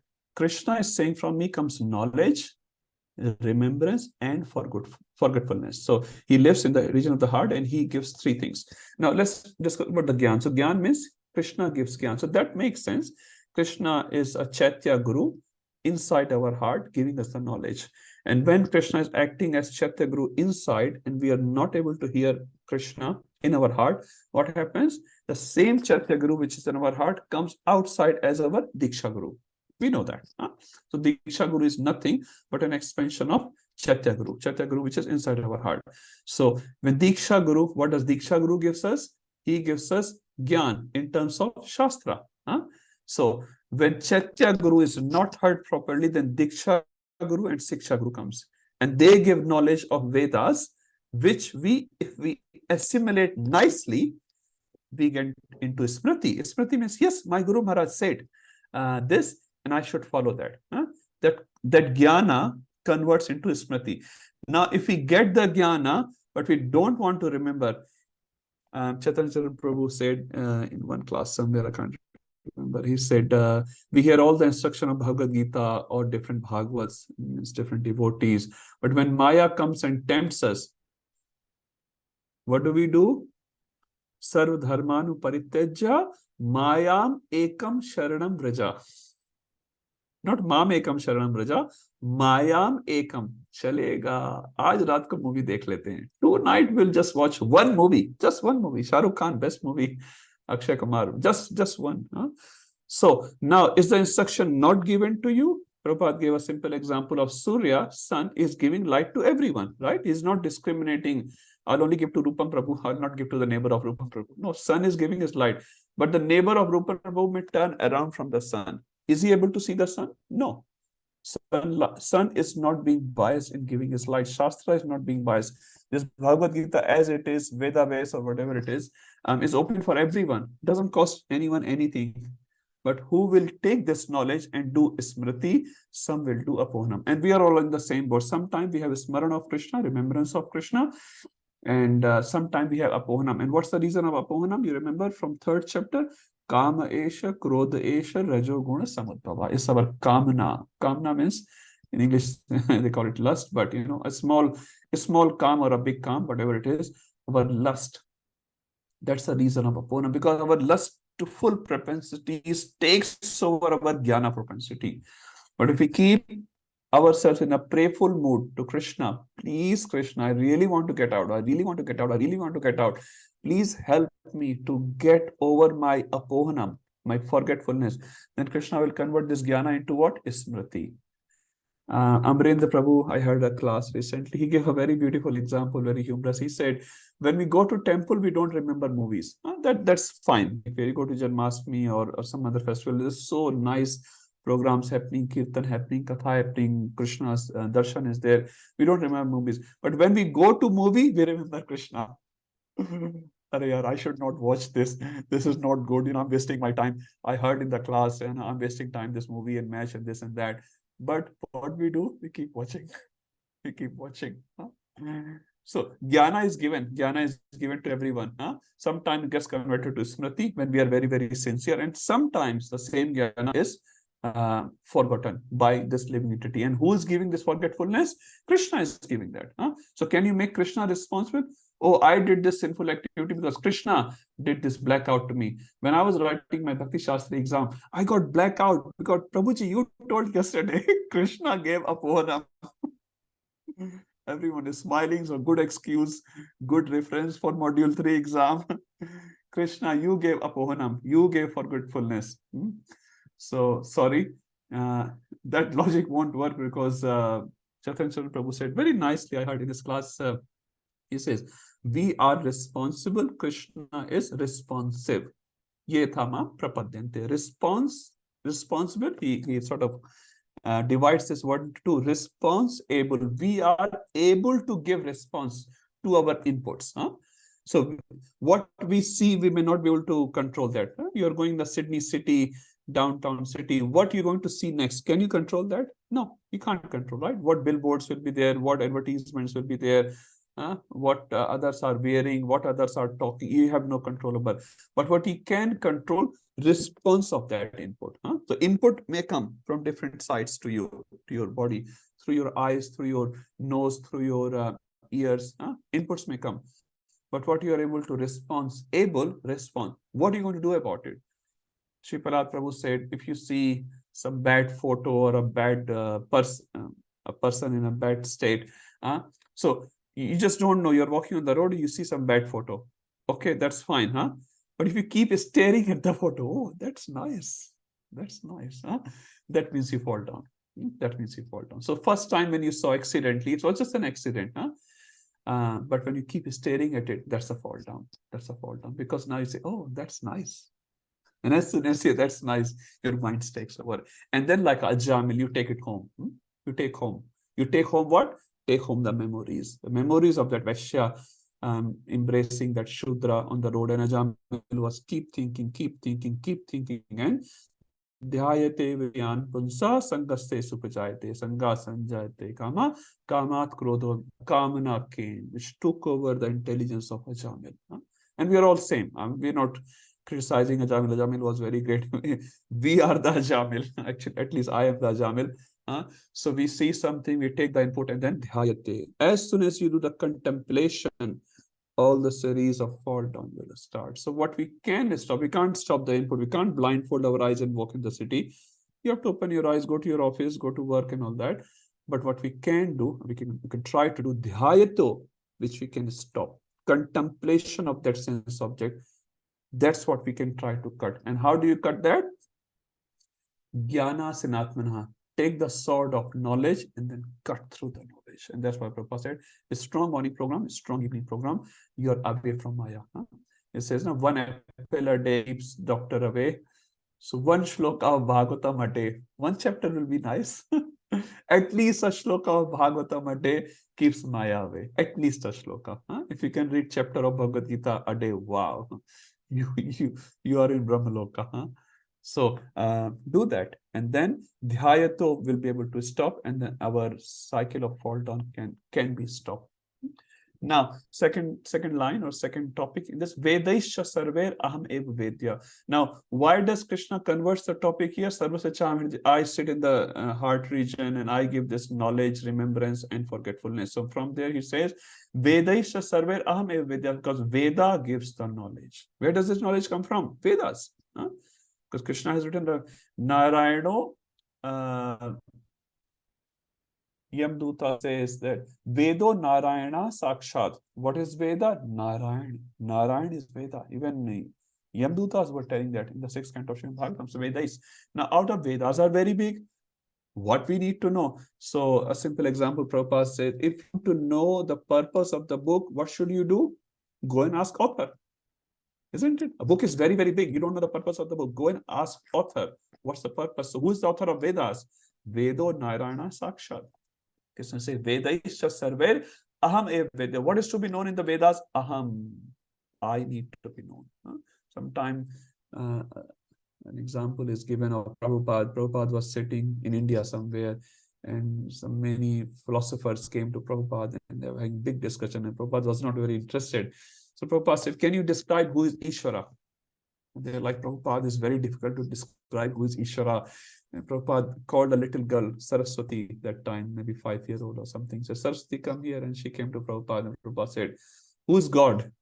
Krishna is God. And Prabhupada gave him one laddu to Saraswati, and Saraswati was very happy. And Prabhupada said, even this little girl know who is this God, and you, big philosopher, are not able to explain who God is. And Prabhupada, aisa thodi hota hai. Prabhupada doesn't work that way. Prabhupada said, Krishna is saying that. Vedaisha sarver aham eva vedyo. Krishna is saying that. So now you're going to deny Krishna? No, so Krishna is saying, of all the Vedas, I'm to be known. So if you know Krishna, you know all the Vedas. You may not know some Veda verse and this Yajur Veda verse, but Krishna is saying, if you know me, you know all the Vedas. And then Krishna says, Vedanta. Vedanta refers to the Anta of Veda, which is in sutra form. It's a very highly complex verse form.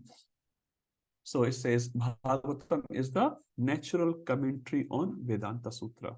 That's what it says. So that's why we read Bhagavat, which is considered a commentary on Vedanta Sutra. So by reading Vedanta, which is Bhagavatam, we know full Vedas. We don't need to read other Vedas. So Vedanta Krit, I am the author of Vedanta. So not only Vedas, Vedanta is a Veda Vidchaham, and I know the Vedas. So Krishna is not just a third party who has not written the book and who doesn't know about the book, and he says, no, I know about the book. Not like that. He says, I have written the book. I have written the Anta of the book as well, the conclusion of the book as well. I know the whole book, and I am telling you what needs to be known in the Vedas. I am to be known in the Vedas. There's another example in Kali Santan Upanishad, the conversation between Brahmaji and Narad Muni, where Brahmaji is saying, Hare Krishna, Krishna Krishna, Hare Hare, Hare Ram, Ram Ram, Hare Hare. Iti Shodash Nam Kali Kalman Nachnam Nattah Partarah Upaya Sarva Vedeshu Drishyate. So the last line is very important. Brahmaji is saying, Sarva Vedeshu Drishyate. I have seen all the Vedas, and my conclusion is, Brahmaji's conclusion is, there's no better solution than Iti Shodash Nam. This 16 syllable mantra. There's no better solution. Now, Brahmaji is saying Sarva Vedeshu Drishyate. If I say Hare Krishna, Prabhuji and Mataji, I have Sarva Vedeshu Drishyate, I'm lying. I don't know even the name of the Vedas, what to speak of the content of Vedas. When Brahmaji is saying it, he genuinely means it. He genuinely means it. Now, he's an authority, he's a Mahajan, he's an Acharya. He's making a statement that I have seen all the Vedas. Nattaha parataraha upaya. Upaya means solution. There is no better solution other than this 16 syllable mantra. This is the statement given by Brahmaji to Narad Muni. He's an authority, so we can believe. So Krishna is saying, Vedanta Krit, I have created Vedanta with the Veda Epshaham, and what is needs to be known, I am to be known. It's a beautiful verse. It gives a lot of philosophy and it gives a lot of conclusions as well. So it sort of describes that what's the job of Krishna, where does he reside, and what needs to be known of all the knowledge available in the world. Very clearly, aham eva vedyo. Eva refers to, anyone remembers another verse elsewhere where eva word is used? Everyone knows that one. Hare Nam, Hare Nam, Hare Nam, eva kevalam. Kalau na asti eva, na asti eva, na asti eva. So 4 times eva word is used. Eva means certainly, certainly, certainly, and certainly. So certainly I'm to be known. Okay. Now you say, okay, that's very nice. You are the Vedanta Krit. You are the author of the Vedanta. Now, can you please describe, Arjuna asking to Krishna, as per Vishwanath Chakravarti Thakur, can you please describe, Krishna, what is this Vedanta about? So now Krishna in next 3 verses will describe what is the essence of Vedanta. So this is called Tri Shloki Bhagavad Gita. 3 means 3 or 3. So now we have read Chatushloki Bhagavad Gita, which is in 10th chapter. Now we're reading Tri Shloki Bhagavad Gita in 15th chapter. So let's read 15.16. Shraddha Mataji, would you like to do? Sure, Prabhu. Thank you. Dvavimo purusho loke. Dvaima purusho loke. Sharasha chakshara evacha. Sharacha akshar evacha. Shara sarvani bhutani. Sharaha sarvani bhutani. Utostha akshar uchyate. Utastho akshar uchyate. Translation. There are 2 classes of beings, the fallible and the infallible. In the material world, every living entity is fallible. And in the spiritual world, every living entity is called infallible. Thank you, Mataji. So now the first verse, as per Vedanta, essence of Vedanta, Krishna is saying Dva. Dva refers to two. Imao Purusha Loke. So Imao refers to, in this, Purusha Loke, as Prabhupada translates here in synonyms, living entity. So we are also Purusha. Huh? We are not the Purushottama, but we are also Purusha. Dwa Ima Purusha Loke. So in this Loka, now here Loka refers to the whole existence, not just material plus spiritual. Huh? So in this Loka, in this existence, there are two types of jivas. What are the two types of jiva? Shara and Akshar. Shara refers to Shara. Shara means Chai Hona, to get destroyed. So there are some fallible jivas and some are Akshara. Akshara means infallible. We have Akshar Dham, for example. Akshar. Infallible jivas. Okay, that's fine. Who are these Shara and Aksharas? Shara Sarvani Bhutani. All the Bhutas are Shara. Now here Prabhupada says in the material world. So that's what we have to understand. Huh? In this material world, we are all Shara. We are all fallible entities. Kutasto Aksharuchate. And Prabhupada translates in the spiritual world, the living entity is also there. They are called Akshara. Akshara means infallible. Huh? So as we know, we have word Achyuta for Krishna, who never falls from his promise. So similarly, we have this Akshara. They don't fall from their liberated situation. So there also this word conditioned living entity, and so Mukta Jiva and Baddha Jiva. Huh? You can say Mukta Jiva or Baddha Jiva. Baddha Jiva is the conditioned living entity. Mukta Jiva is the liberated living entities. Vishwanath Chakravarti Thakur also says this verse describes the Brahman level information.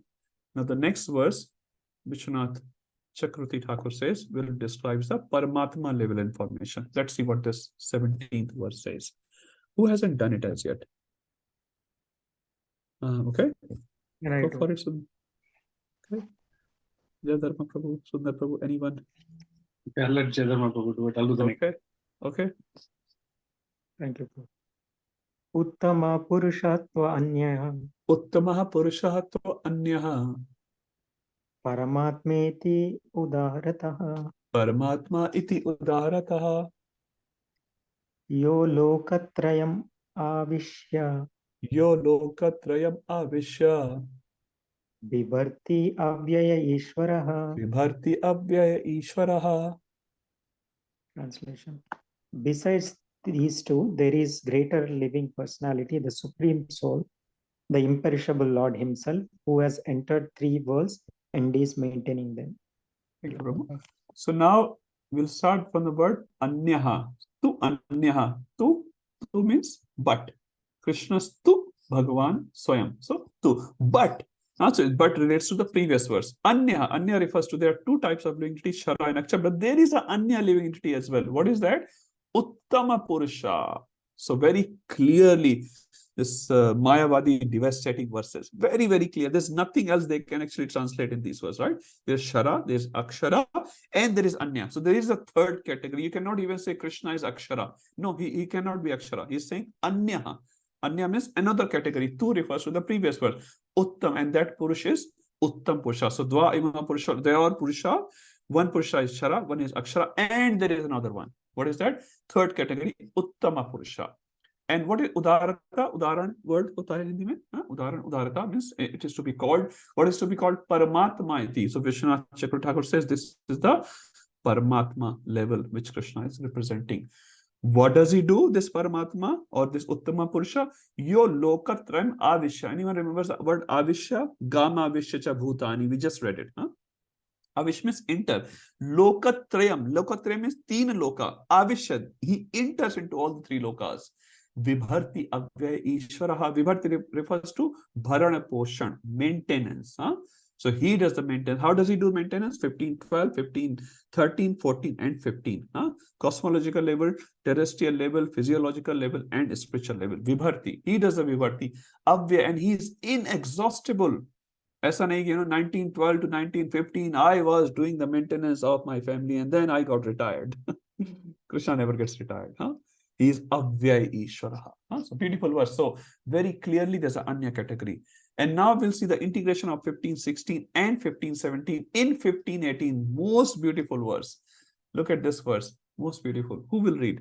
Okay, Sundar Gopal Prabhu has already won the auction. Hare Krishna. Thank you. Hare Krishna. Yasmat aksharatitoham Yasmat sharamatoham aksharaadapi chottamah aksharaadapi chottamaha atosmi loke vede cha atosmi loke vede cha pratitah purushottamah. prathitaha purushottamaha. Because I'm transcendental, beyond the both fallible and infallible, and because I'm the greatest, I am celebrated both in the world and in the Vedas as that supreme person. Hare Krishna. Now, if you remember in the previous two verses, Krishna has used as a third party. There is a Chara, there is Akshara, and there is another Uttam Purusha. He's not saying me, right? He has not seen. Now, it's very, very clear. Who is the Gama Vishya? It's Krishna, right? So even 15:17 was enough to prove Krishna said, na, Gama Vishya Bhutami, Dharyami Am Ojasa. So Krishna has already said that. So 15:17 was clearly referring to Krishna, But Krishna puts more clarity on top. More clarity. What does it say? Yes, mat sharam atitoham. I am atit means beyond, transcendental to shara. Actually, I am, beyond this sharas.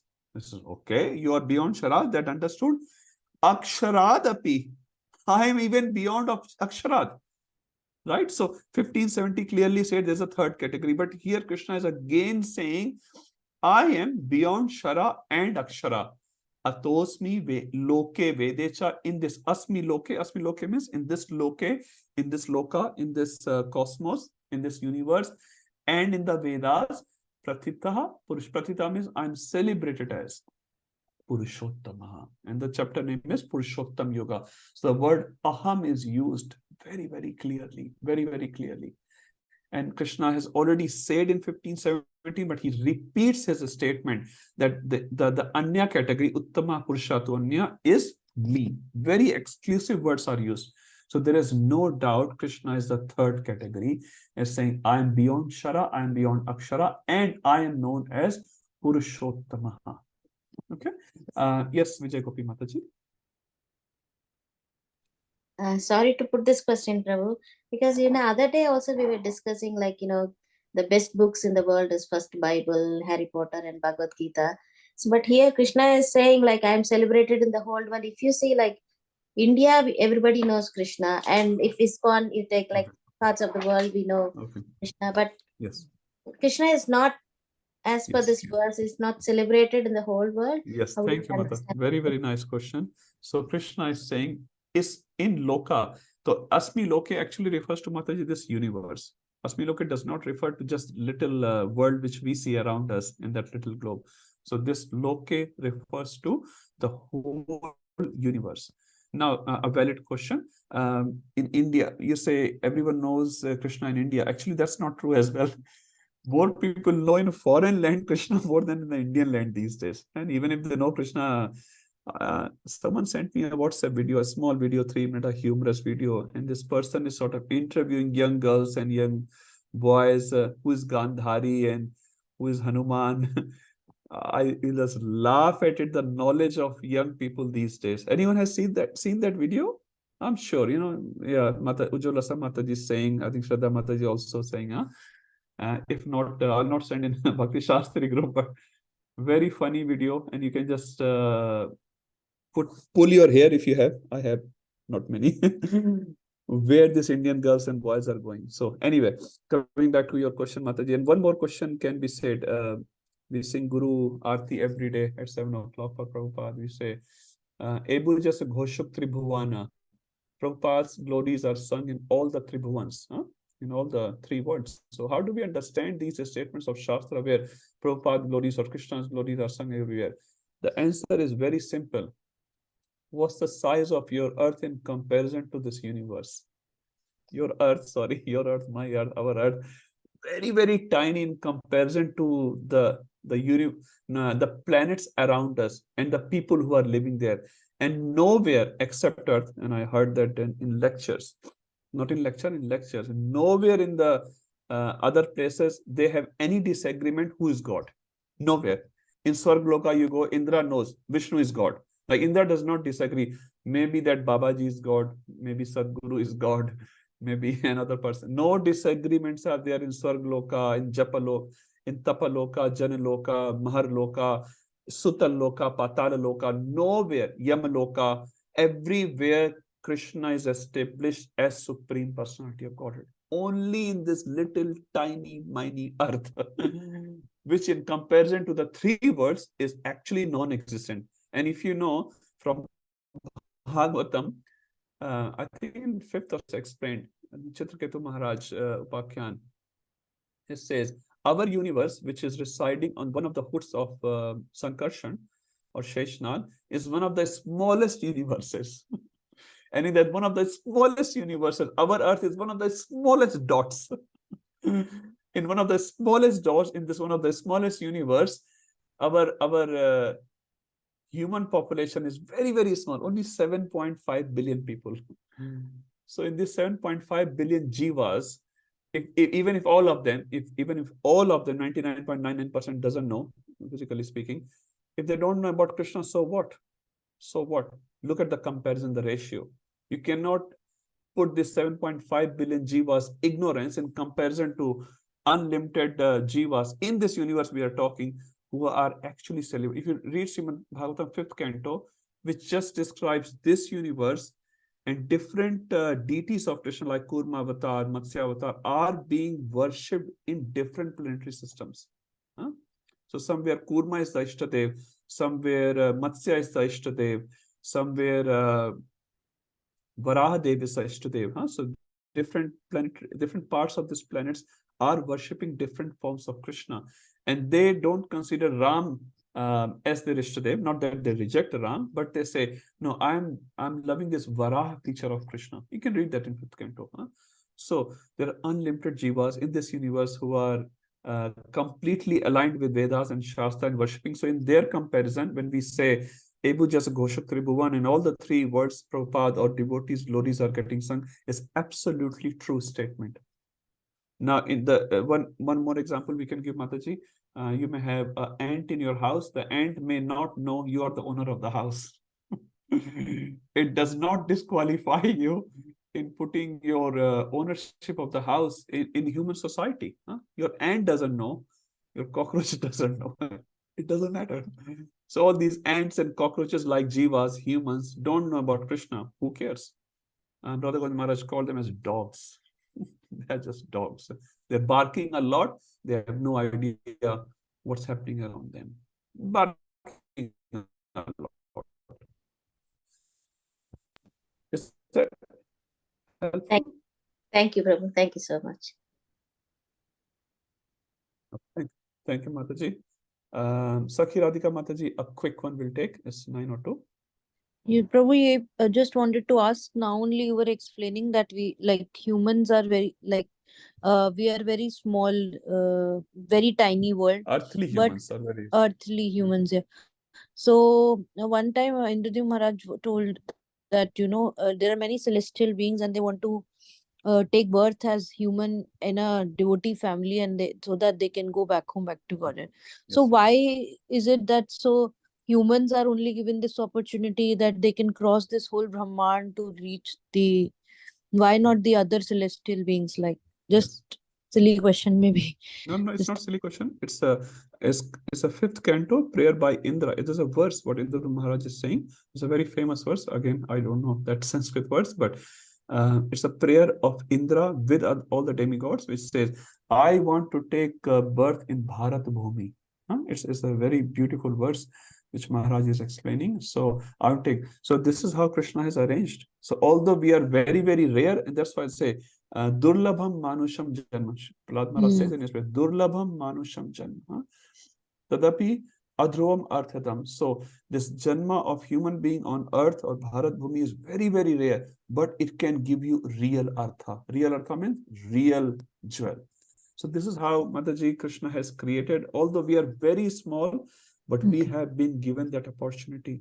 And even Indra is praying to Lord Vishnu in 5th canto that please let me take birth in Bharat Bhumi. And now why, as you are asking? So Indra himself answers that question. Indra says, in this Swarg Loka, there is so much bhoga, I'm not able to worship you properly. So Indra also worships. Actually, in his daily schedule, Krishna's worship is there. But Indra himself is saying, because there's so much bhoga, I cannot worship Now we are so fortunate. Sometimes we complain about our problems, but actually we are so fortunate. We have some problems to deal with. If we had no problem with living in Swargloka, then we'll have no reason to go to Radha Gopinath. Now again, I'm repeating myself. Mostly we go because we are Artu and Artharthi. Maybe not Artharthi, Artu, huh? So we are so fortunate that we have some problems to resolve, for which we go to Gopinath and we say, Gopinath, please help, please help. And through that, we get in touch with devotees, and then there we learn pure devotional service. And as many times Prabhupada has said, Earth is the airport, huh, on which the flights take off of Vaikuntha Loka. So we are on the airport. We are on the airport. We just have to, His Holiness Jayapataka Swami Maharaj, he said, we are so close to the airport. We are so close that we should not miss our bus. Huh? Bus is so close. Bus or aeroplane, whatever, is so close. Maharaj said, sometimes the people who live next to the bus stop, they come late. The people who live far, they come on time. I'll give an example. All these Kellyville people, they come on time on the Abhishek. And these Chatswood people go late. Complacency. 10 minutes ka rasta hai. Chale jayenge. And there you go, there's no parking. 20 minutes you're going round and round and round, no parking. And Kellyville people are sitting in the front row watching all the Abhishek. They live 40 kilometers away. Jamati Mataji comes for Mangala Aarti before me. So, simple examples. Yeah. Thank you, So- Prabhu. It also answers that जितना बड़ा भक्त उतने बड़ी problems उतनी Yes. जल्दी वापस जाते हैं. Thank you so much. Okay, thank you, everyone. I wanted to finish the chapter, but that's okay. We'll continue this chapter. Only 2 verses to go in our next class. And Sudhir Gopal Prabhu, any announcements? Prabhu, the only On- one is next week the class is again on Wednesday, and then next Saturday is our picnic day. So I will send out the details. I'm sure everybody has it in mind. If not, it's just a reminder. Prabhu, if that's okay, maybe you can send out the voting again. Because, people's situation change, because this next weekend is a long weekend. And again, if votes are less than 70%, and if you have to reschedule, it's fine, because there's no point of having only 4 devotees on that day. Okay, I'll So- send out the voting maybe. Yeah, it just takes all the Prabhus and Mataji half a second of your time to press yes or no. And that's absolutely okay. You may have plans for long weekend with your kids or family. Absolutely fine. There's no problem, because that's the only day we could get a month before. So we thought we'll put the date, but there is, no compulsion. If you have other plans, just be honest in your voting. If you can't attend, you can't attend, and we'll see. If it's less than 70, we may reschedule. Huh? Sure. Okay. Thank you, everyone. Srila Prabhupada ki jai, Srimad Bhagavad Gita ki jai, Gaur Premanande, Hari Hari Bol. Hare Krishna.